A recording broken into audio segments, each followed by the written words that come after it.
BloodHound is used in probably 95% of penetration tests worldwide. It weaves through identities and permissions. It basically is like Google Maps for attacking an organization. 100% of the accounts that we looked at were doing it. And 70% of them were doing like the most privileged roles, which is like a huge no-no, but everybody's doing it. Game over moment used to be I have domain admin access. Yep. Is that still a thing? Yeah, unfortunately, you can sprawl out to other systems. You've already satisfied the MFA, and if I have access to your system, I can now operate as you. I have no need for your password. I don't need your MFA at all. Does that mean over 30 years you've also diluted our trust point quite a bit? In a 10,000 identity environment, which is not a lot, you're like looking at an average of 22 million different attack paths. If I phished a random user, I would have a 7 or a 10 out of 10 chance to completely taking over their environment. Is everyone this bad? We have an Active Directory. Yes, 30 plus years, and we still use the Active Directory in a lot of organizations to manage identities, not just within the environment that is your network ecosystem, but also across identities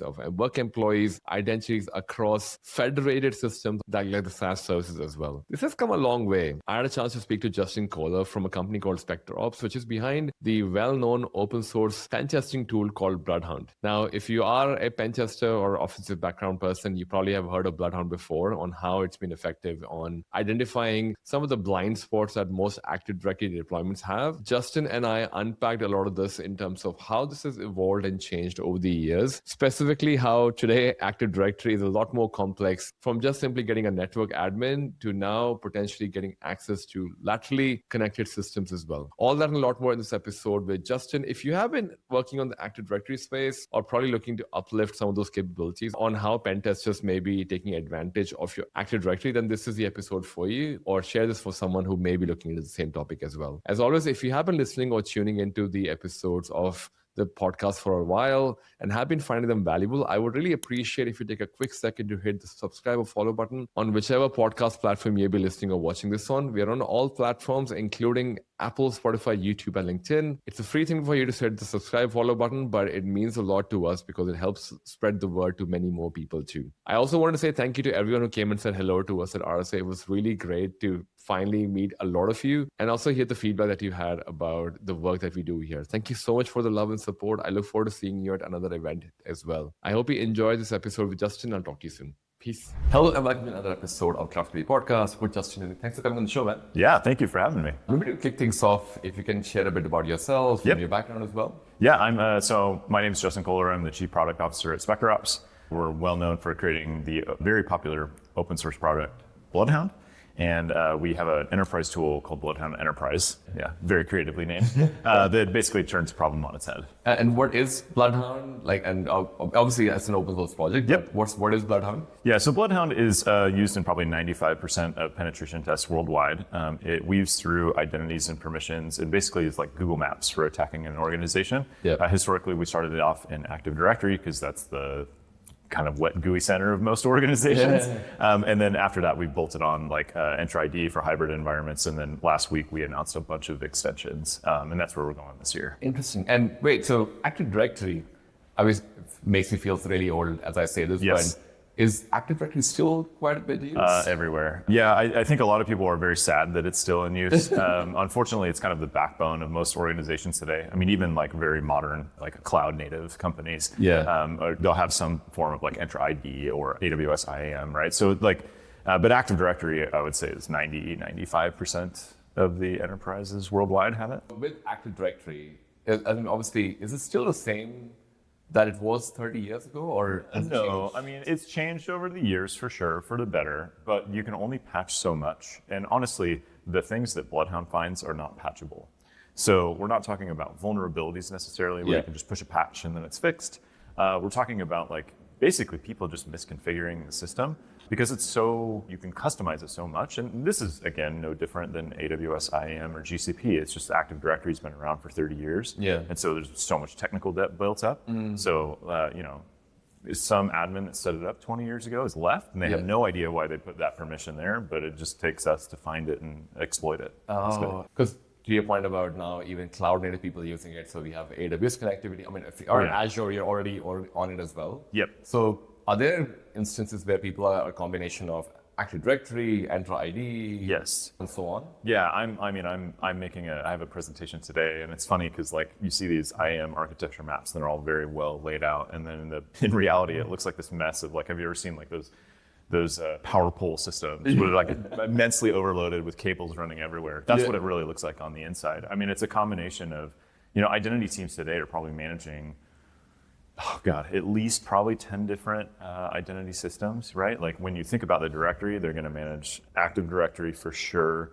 They're probably going to be in a hybrid environment, so they have some form of Entra ID, even if they don't host workloads in Azure. Yeah. Then they'll probably connect to AWS and GCP. Whenever I talk to customers, I'm like, where are your workloads hosted? Are they in AWS or GCP or Oracle or whatever? And like, we get like a little bit of everything. Yeah. So that just like compounds the situation. And then you have, again, like SaaS or CI/CD or developer systems. So like you'd be in like GitLab or GitHub so it's just like this combination of mess. But does that mean, because you know how, at least when I started my career in identity, the whole idea was that a single source of truth for identity, that was Active Directory. Because the whole idea, I remember, used to be that the game over moment used to be, I have domain admin access. Yep. So is that still a thing? Yeah. So if you reach domain admin in an Active Directory context, typically you can do whatever you want. And unfortunately, you can sprawl out to other systems. So usually, Microsoft tells you not to do it, but everybody does. When you have a hybrid environment, you'll have like an Azure only account and you'll have a Active Directory on-prem account, and you're not supposed to sync privilege roles. And we created this like 2 years ago. We developed the visibility to see if you're syncing roles. Yeah. And literally 100% of the accounts that we looked at were doing it. And 70% of them were doing like the most privileged roles, which is like a huge no-no, but everybody was doing it. So if you compromise Active Directory, you're gonna get into the management plane of something else too. Yeah. We've seen that with like Jamf for managing Mac fleets. We've seen that with Okta for sure. It's kind of So I guess to your point then, when you say that, my question then goes with so does that mean over 30 years we've also diluted our trust model quite a bit now? In terms of that, it's not just my Active Directory is a source of truth, but I also have Okta. Oh gosh, yeah. Oh yeah. It's funny because it's so even in Active Directory, there are things that you would think would be the case and they're totally not. So for example, in Active Directory, a domain controller is seen as the source of truth of all that is organized, right? Yeah. But it's not. So on a Windows host and deployed in an Active Directory environment, the internal permission set can be wildly different than if you were just to interrogate a domain controller, the internal permission set of that computer can be wildly different, which is bananas. The first time I saw that, I was like, there's no way that's a thing. And then if there is no source of truth, and unfortunately in things like Azure or AWS or GCP, the amount of services that they have within there, you can have conflicting sources of truth. So like in Azure, today we read Resource Manager, Azure Entra ID, and Graph API, because each of those three can cascade and basically break each other.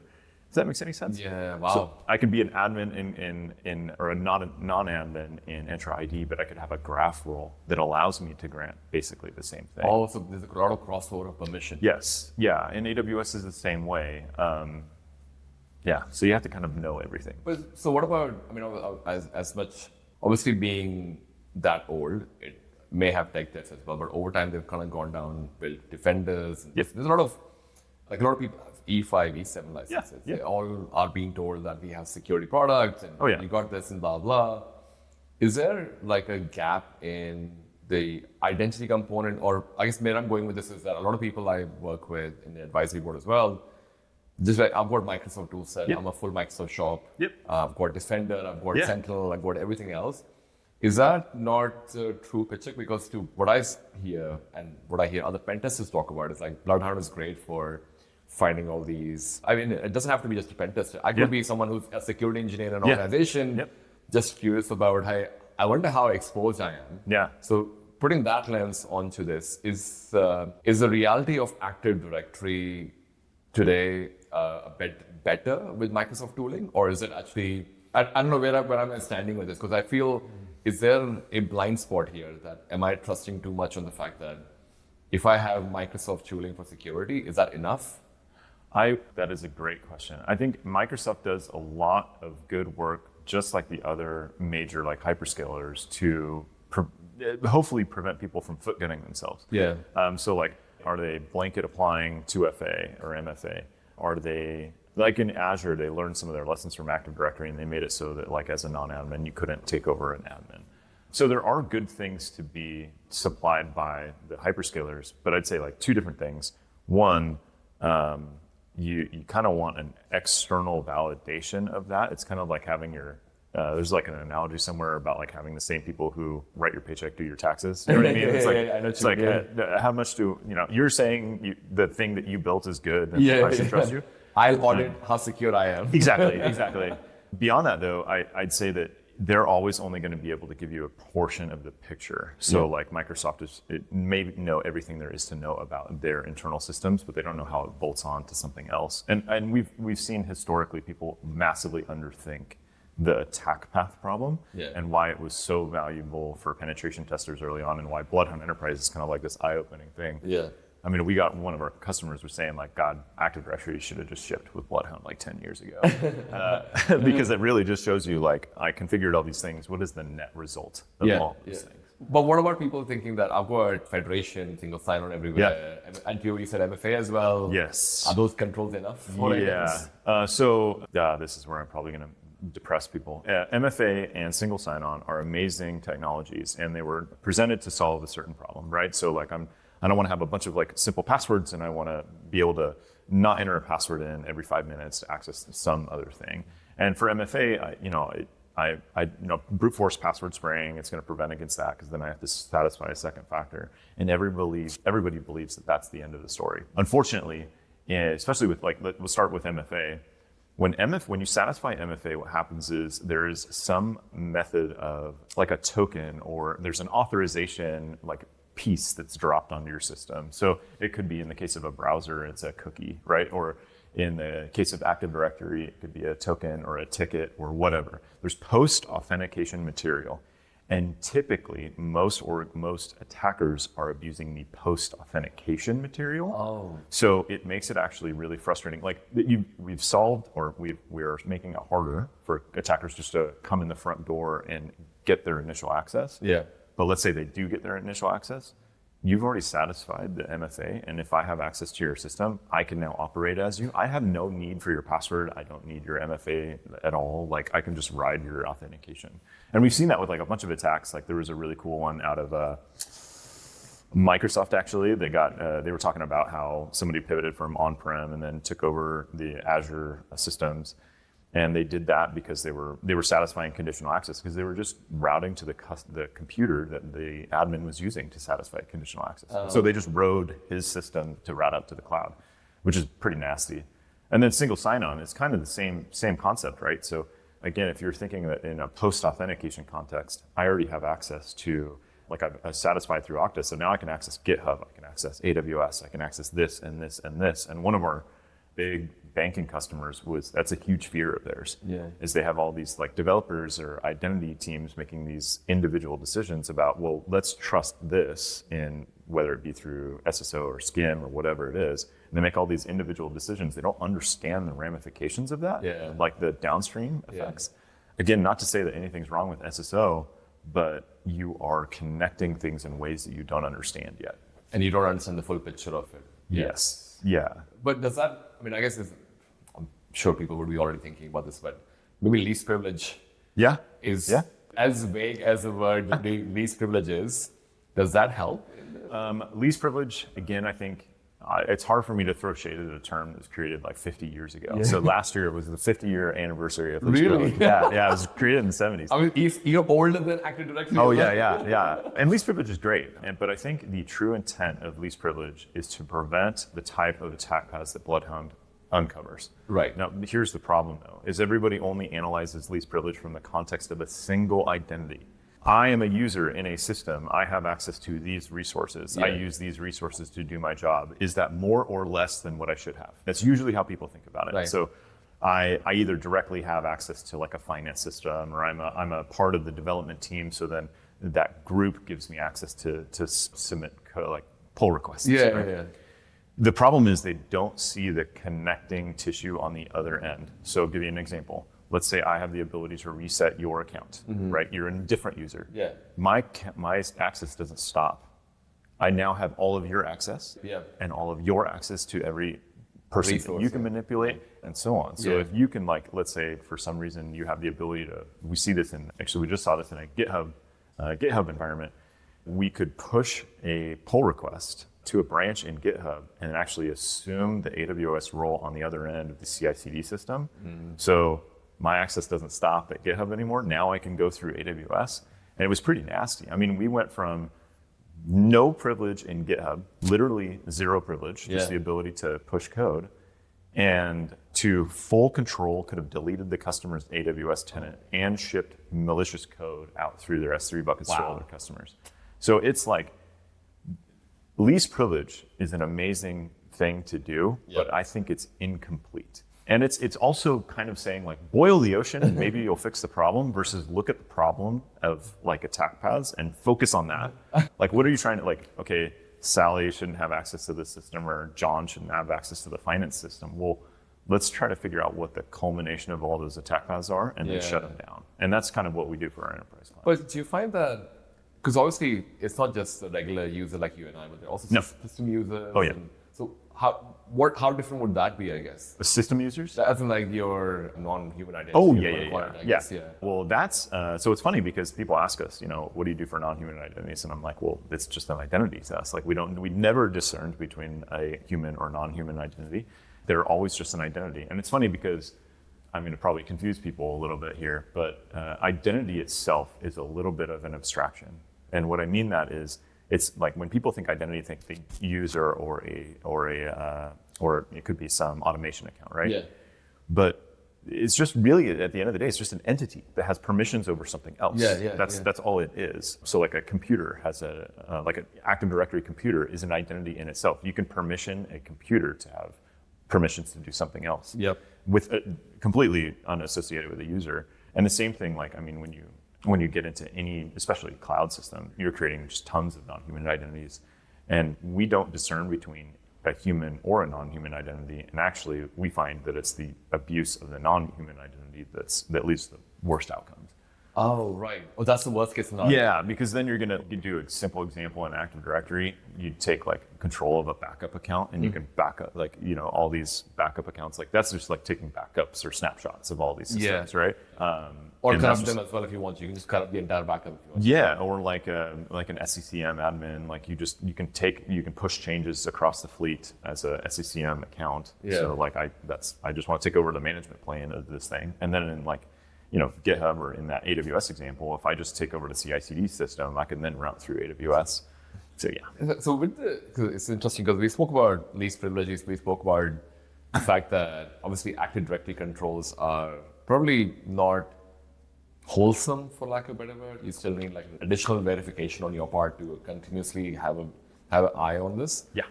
Does it, like, obviously now we're in this world with non-human identities are getting a lot of attention. AI agents are getting a lot of attention as well. Privilege, and I'm sure these identities are all, like, the AI agent identities may also be in Active Directory because it's using my credentials. How do you see, and people who maybe are more on the technical side or have people in their teams who are a bit more technical, like, using things like active continuous verification, I don't know what the right word would be, but more like, is that maybe heading towards us? Like, I think it's no longer enough for me to just rely on my Defender or Sentinel logs to ping me when the alert comes in. I should be more continuous now. Yeah, I would say that we saw this last year, actually, around this time, especially like people were getting spooked to the point where, you know, defense is only going to be able to do so much. And I think we've overloaded defense, like, as in detection and response. Overloaded detection. I mean, I don't think any organization right now wants another alert, right? The problem is, especially with AI, you can do two different things. I think everybody's really fearful of the really, really advanced attack where a normal human operator might lose interest in, you know, in the low and slow type attack, or some super interesting, like, only a machine can sift through that data, some kind of wild attack, right? So that's, like, everybody's fear. I think the other fear, and more the fear that we'll see over the next year, is the just launching of mediocre attacks to, like, create a fire over here, and then I can go here if that makes any sense. Oh, right. So I'm going to launch 2,000 attacks because I can spin up a bunch of agents and just overload your systems, and then I'm just going to go here. Oh, okay. Yeah. It's like a distraction. Yeah. In the military. And so let's say that even when you're combating like a normal human adversary on the other end, maybe you can keep up because you're human versus human. But now you can't, right? Like, and I don't think it was always a challenge to get like a detection event and be able to respond properly. I use the analogy, for too long we've treated our environments like a house with no doors, and we put a bunch of Ring cameras all over, the exteriors, and we're saying like, well, I don't need a door because I have a Ring camera. So like, as soon as somebody walks in, I'll be able to catch them. And it's like, well, just saying that just sounds stupid. And why don't we close the door? Yeah. And that's what we're saying with attack paths is when you know what to look for, it's very, very obvious. I mean, we're talking about a minor amount of permissions to shut off literally millions of attack paths. Yeah. And until you see it, you're going to be just kind of fighting noise. I love the Ring camera analogy as well. I'm pretty sure for people who use some of those cameras, you probably know that unless a person is standing there for a second outside the door waiting for it to be captured, you can walk straight in. It doesn't even pick you up as well sometimes. No. It's the same with environments as well. Oh yeah, I mean, I'm guilty of this too. I have cameras all over my house, right? And I get an alert, I don't even look at it anymore, right? Because like, unless something really truly bad happens, I don't go back through the feed. That's right. Yeah. Right. So this, what we're saying is just take the opportunity away. And most people, when we say take the opportunity away, what we're talking about is put in the separation that you think you put in initially. Yeah. So we've talked for years about separating our users, whether they're human or non-human, their privileged accounts versus unprivileged accounts, but nobody's doing that, and nobody can see that they're not doing that. That's what BloodHound is really uncovering. Right. But is it because the lines of who owns this risk is blurry? So that comes to fixing the problem when that's the lines that are blurry. I think initially the systems, AWS, Microsoft, GCP, it doesn't matter what it is, the systems for how you can configure access or the ability to execute a privilege are so complex. Like I think of it this way. If you had 10 people in your company and you said, you get access to this and you get access to this and so on and so forth, you could probably keep that straight in your head. Yeah. Once you get it to 1,000 or 10,000 or 100,000, that just balloons like crazy. Yeah. It becomes this really ridiculous, honestly, it's a graph problem. That's like where BloodHound is based. When you talk about blurred lines of shared responsibility, that's definitely on the fixing side. Yeah. Because then it's like, here's a problem. And unfortunately, it's not a vulnerability with a CVE that you can just okay, we're just going to patch this based on our resolution windows.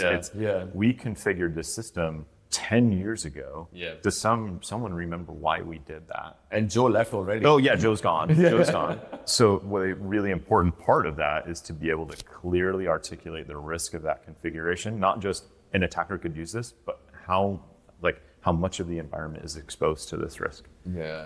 Actually, in a way, maybe something to be blamed also is the fact that the way as much as we all love technology, a lot of people like to move to new technology really quickly as well. Yes. Because once you've done Active Directory, I remember these things, there used to be nested loops. Yeah, oh yeah. And I remember coming across this first time and going, this is going to be a mess. But to your point, in an organization which is 10 people, you can still work with nested loop. The moment you go 10,000, 20,000, or 100,000, now you're like, okay, I have no idea what this is going to unravel. I don't want to be the person who does it. No. I'm going to go on this exciting cloud thing over here, work on my cloud IAM roles. That's so exciting. That's my future going forward. I'm just going to leave I think you called it, when we were talking about this, you called it the messy middle. The messy middle. Oh, yeah. So that's our favorite term these days is let's say, for example, in some world where an Active Directory admin has their hands on the security of just their domain or their forest. And then the Enter ID person has their thing configured properly in GitHub and AWS and so on and so forth. The problem that we see now is when you connect the two things together, you can actually do really good things in those two separately, but when you connect them, you undo all of that work. So I mentioned the GitHub to AWS thing. AWS was trusting this GitHub action on the other end. Yeah. They had no idea that it's completely exposed on the GitHub side, but that allows us to go route through AWS. And that messy middle, who's responsible for that? I mean, ultimately it's like the CISO, but like, no, we have not found a lot of people who understand that messy middle risk. And it's really interesting. I was actually talking to one of our researchers yesterday about this, where hopping between Jamf and Jamf and Okta. Oh. He just kept going back and forth, right? So I was this privileged in Jamf, I'll go to Okta, and I'll keep going back and forth. Yeah. And at the end, he not only had full control over the Jamf fleet, but was an Okta super admin too. Oh, really? So yeah, I was like, what? Yeah. And he's like, and I didn't exploit anything. Oh, wow. Yeah, and to your point, these days environments also have CI/CD pipelines. It's not, and you mentioned GitHub, but then you could be using a repository which is in cloud. Yes. And now you're in this mixed land of cloud owner is different, the Active Directory owner is different. It's corporate IT problem versus cybersecurity problem, because there's a head of IT, then there is a CISO.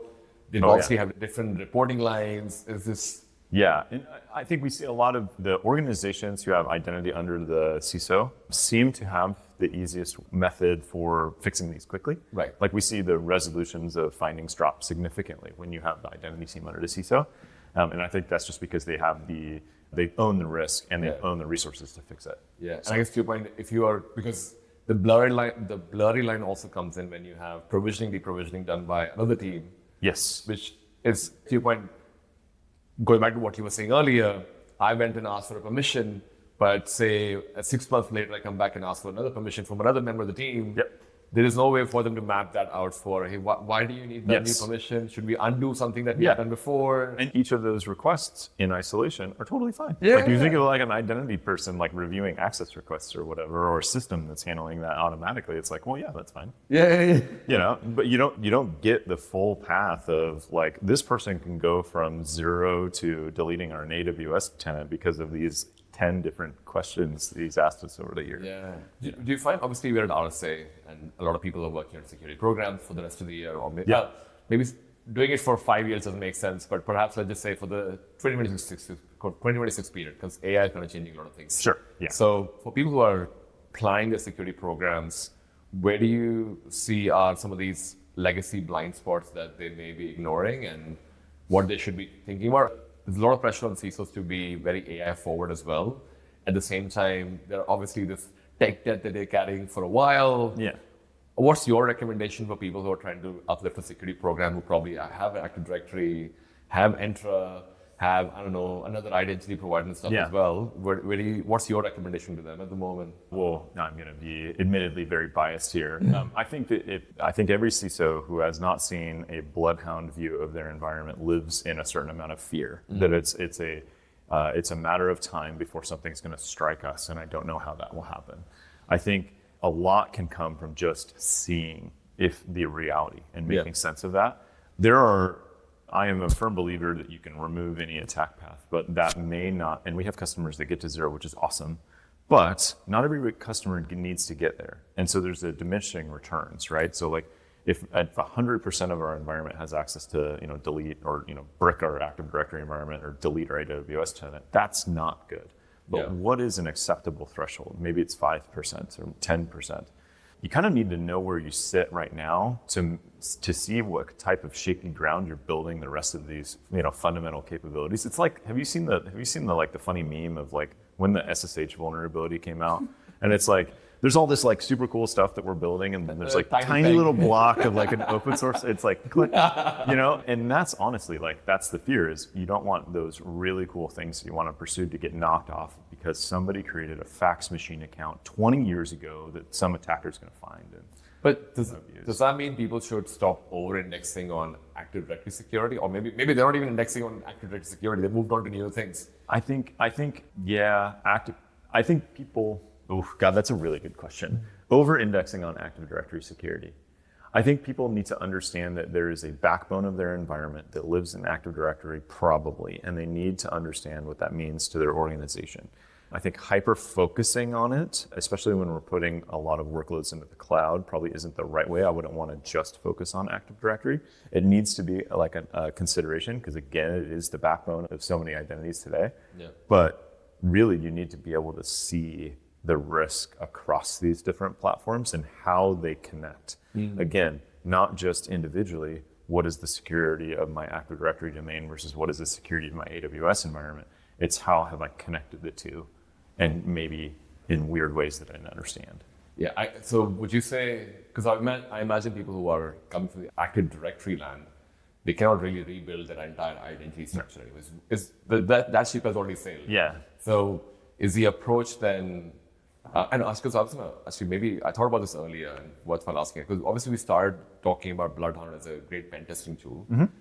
If for people who are obviously building a security program, they hear us talk about this, they're like, oh yeah, BloodHound is open source, but I guess it's for pen testers. Yes. Can I, as someone who probably is a wannabe pen tester maybe, Yeah. or someone who's technical enough, Yeah. can I still use BloodHound to run its assessment on my Active Directory without being a pen tester? Because I imagine Yeah, of course. Is there like a knowledge thing that Yeah, people- absolutely. So if you've never played with BloodHound before, you can download it from our GitHub for free. We have example data sets too for Active Directory, Enter ID, and we're gonna be hosting Jamf, Okta, and GitHub example data sets. And we have this kind of really cool range where they're all connected. We had to build the same thing internally so that we could show people what it looks like when you hook all these things together.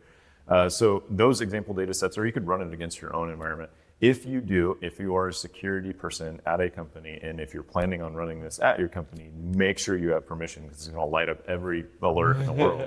But it will uncover a lot. There's a lot of built-in queries, and it can kind of just show you what is brass tacks. Like how would somebody with, I think the favorite thing that people do is if I'm an employee in an organization, I search for my account, and then I see, okay, can I get to full control of the environment?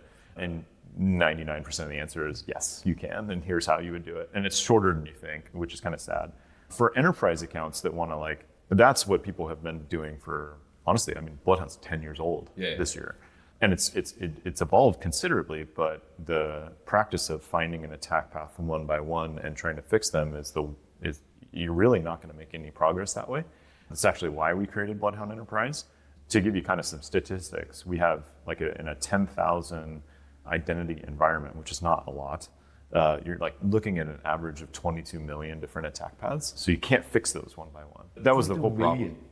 Yeah, it's bananas. We did this analysis last year across all of our customers, just to see the sense of scale. Today, we look at 650 plus billion attack paths across all of our customers. Oh my God. But that's kind of dumb. Just to be clear, there's no value in that number. The only value is to figure out where you can shut multiple down at one time. So think of it like this, my environment is this messy, connected smorgasbord of identity systems. And think of it like a map of the United States. We've used this analogy for years, and it's super helpful. The critical things in my environment, let's say, are represented by an island of Manhattan. Well, in that analogy, who cares about any road across the United States? I only care about the bridges to Manhattan.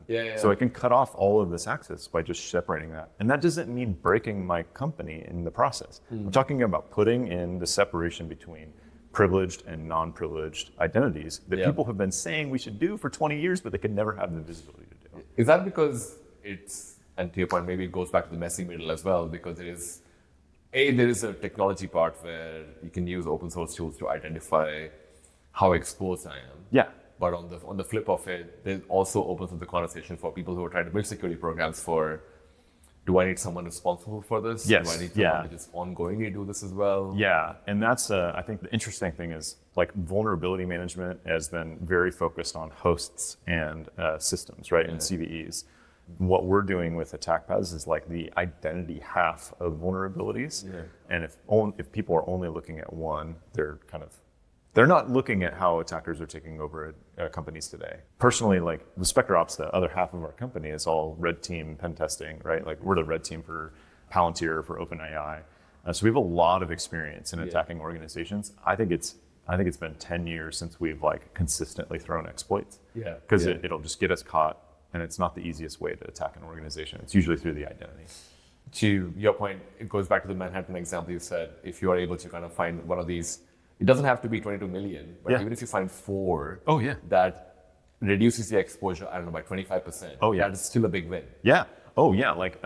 So one of my favorite stats is usually when we deploy into an organization, they're exposed between 70 and 100%, which means if I phished a random user, I would have a 7 or a 10 out of 10 chance of completely taking over their environment within some amount of time, which is pretty bananas. Yeah. And I actually early on, I wrote this blog post where it was titled, "Is everyone this bad?" Because I would get that question all the time. Like, is everybody this bad? And I was like, yeah, unfortunately, yeah. I mean, yes, stats are saying the same thing as well. So, But the good thing is people can make quick work of this. Once they understand where to focus, our average right now is around 30% within the first 30 to 60 days. You drop that significantly. And that's usually a combination of like low-hanging fruit and old things that people didn't know they were doing. yeah, I think the way I'm listening to this is that if I am, say, a CISO concerned about AI and explosion of AI, identity is still a big piece there. Oh, yeah. And having some analogy or at least some comparison for how exposed am I from an identity perspective before I kind of deep dive into it. Yes. I think that could be a good part there as well. I mean, we talked about how AI is going to make attacks. Like we're already using it it's like nation state level tradecraft for everyone, right? Is the way we say it. And also you just launch more attacks. But there's also the inherent risk of creating the AI and giving it access to do something. It will have an identity to do that, whether it's a static identity that's created just for the agent, it's acting on behalf of the user who's using the agent, or it's some type of just-in-time provisioning. I was actually talking to a customer yesterday who was talking about how their agents are going to try to basically just-in-time grant, give the access, right? And I was like, well, how are you going to tell if those roles are ever revoked? Yeah. And he's like, yeah. And if this should still be kept the same. Or Right. changed. And, again, just like a user can request access to some resource to do their job, an agent's going to request access, and anything that's reviewing that is going to do it in a very siloed way and not see the downstream exposure of that identity. So yeah, there's a lot of AI is going to make this problem very interesting over the next year. No, I mean, that's all the technical questions I had. Thank you for sharing those. I've got 3 fun questions as well. So for that fun section, I've got the popular snack bar thing here. So obviously, as I mentioned, this is the Australian and the British version. Which one were you going to go for? So I saw Vegemite earlier, so I have to try that. Yeah. Sure. I don't have to pound the whole bag, right? You don't have to have the whole thing if you try want. one. It's been probably, I don't know, 10 years since I had Vegemite. Oh, really? Yeah. Oh, well, I mean, I wonder if there's actually flavor still there. Still the same? Like, I would be like a mellowed down version. It would not be... way more mellow. Yeah. I mean, I was expecting like a strong Vegemite kind of reaction. I don't think it will have that. No, my kids would plow these. It's just like a Cheez-It, basically. No, those are great. Do you still want to try the crocodile as well? Oh, yeah. Why not? Yeah. Because I'd be curious to see. Oh, wait, have you had a crocodile before? I have, but not in jerky form. Oh, so okay. When I was in Australia, Right, there you go. Yeah, I'll be curious as to if you find that this is it what you expected it to be? Because some people say it's like chicken. I remember that when it was like, there's a reason they don't make chicken jerky. Yeah. It's like going to buy. The fun question. First one being, what do you spend most time on when you're not trying to solve the Windows, BloodHound, Active Directory problems of the world? Oh, man. Well, I have 4 kids and a puppy, so that's literally all of my time. I also really like anything like completely analog, so like woodworking and stuff. Oh, nice. Yeah. Oh. Yeah, I think everybody in computers has some form of like, I don't want to plug this thing in, it doesn't have a signal, some detachment. It's not going to electrocute me as well. No. The second question I have is, what is something that you're proud of that is not on your social media? Oh, man, that's a good question. First, I don't really have social media. I mean, I have a Twitter and a LinkedIn account. Gosh, what am I proud of? I'm going to say that anybody with multiple kids, I'm just going to fall back to my kids. I'm super proud of them. They're already so much smarter than I am, and it's awesome. Yeah, it's amazing. I think I used to hear earlier people talk about how the younger generation is always smarter than you are. Yeah. And I think as a young person, I would never used to believe it, but now I'm a bit older. I'm like, there is some truth to that for sure. I mean, I was helping my daughter do math homework last night, and she's 10 for reference, and I was like, oh yeah, I got it. I was great at math. Yeah. So I sit down with her, and I'm ready to help her, and she's like, oh, I don't need help with that yet. Oh, and I was wow. I was like, yeah, and I was like, well, what do you want me to help? And she's like, I just want to show you. Yeah. Oh, wow. Okay. Can you verify my work? And still, I'm like, Pretty much. wow. Third and final question. What's your favorite restaurant cuisine you can share with us? Oh, cuisine, Mexican, hands down. Wait, is it North Mexican or apparently I did not know this, but someone said actually there's a Mexico is a big country, and so there's like different. Have you got some Oaxaca, like very specifically Oaxacan. Oaxacan? Yeah. What are they? Is that still tacos or what is that like? Yeah, they have this amazing cheese that's kind of like string cheese, but way better. Like Oaxacan food is just amazing. Yeah. Okay. I think so. Is that the one which is more north of Mexico? I think it's like, no, gosh, now you're gonna embarrass me if I get this wrong. I think like northwest. Oh yeah, I mean, somewhere in the north. Somewhere Yeah, in the north. yeah, yeah. Let's just say north somewhere. Yeah. Okay, cool. I think that I think that's about maybe that was the same one. But obviously my geography is pretty bad as well, which is Yeah. I'm like, I guess it's on that side. But I mean, I'm sure people can correct us in the comment section. But where can people learn more about SpectreOps and Yeah. connect with you guys as well? Yeah, so SpectreOps.io. If you just look in BloodHound too, I mean, once you get past the dogs, you'll find it. If you look in BloodHound and attacking, or BloodHound and Active Directory or AWS or Jamf or whatever, you'll find it. Yeah, reach out to us. We put out a considerable amount of training. So we like to be a very big share of information. That's actually how we got our start. We just blogged and tweeted about everything. We have a certain amount of customers, and we are lucky enough to support those. But that doesn't mean that we can't support everybody else. Yeah, awesome. And you said you have LinkedIn, so I'll put your LinkedIn information as well, so we can connect with you. And I'm at Justin Kohler 10 because for some reason I didn't grab the Justin Kohler on X. There were 9 more before you. Yeah, there was 9 more. Yeah.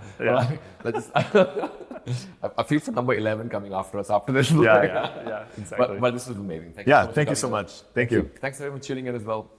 Thank you for listening or watching this episode of Cloud Security Podcast. This was brought to you by TechRiot.io. If you are enjoying episodes on cloud security, you can find more episodes like these on cloudsecuritypodcast.tv, our website, or on social media platforms like YouTube, LinkedIn, and Apple Spotify. In case you are interested in learning about AI security as well, do check out our sister podcast called AI Security Podcast, which is available on YouTube, LinkedIn, Spotify, Apple as well, where we talk to other CISOs and practitioners about what's the latest in the world of AI security. Finally, if you're after a newsletter, it just gives you top news and insight from all the experts we talk to at Cloud Security Podcast. You can check that out on cloudsecurity.newsletter.com. I'll see you in the next episode. Peace.